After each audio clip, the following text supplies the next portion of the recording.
ఒక సెకండ్ ఆలస్యమైనా పంట మొత్తం ఎండిపోయేది. కానీ ఆ టైంలో మా నాన్న చేసిన ఐడియా అదిరిపోయింది. అసలు ఆ మోటార్ దగ్గర ఏం జరిగిందో ఈరోజు మన డే 9 వ్లాగ్‌లో మీరే చూడండి.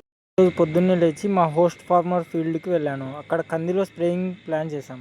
పురుగు నివారణ కోసం వయాగో, డెకిస్ మరియు పూత రాలకుండా ఉండడానికి ప్లానోఫెక్స్‌ని పద్ధతిగా మిక్స్ చేసి వర్కర్లకు ఇచ్చాను. తర్వాత గ్యాప్ తీసుకొని మామిడి తోటకు వెళ్ళాను. 2 పెద్ద మామిడి చెట్ల మధ్య కలుపు ఎక్కువగా ఉందంటే గొర్రు తగిలించుకొని వీడింగ్ చేయడానికి వెళ్ళాను.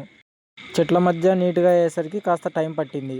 ఇక అసలు విషయానికొస్తే వరి పొలానికి నీళ్లు పెట్టడానికి మోటార్ ఆన్ చేశాను. కానీ 5 సెకన్లకే అది ఆగిపోయింది. వైర్లు చెక్ చేస్తే ఎక్కడో కట్ అయింది.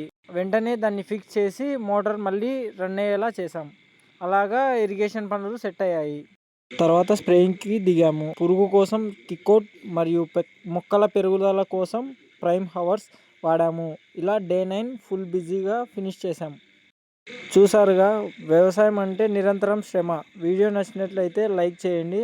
నా ఛానల్ని ఫాలో చేసుకోండి. Thank you.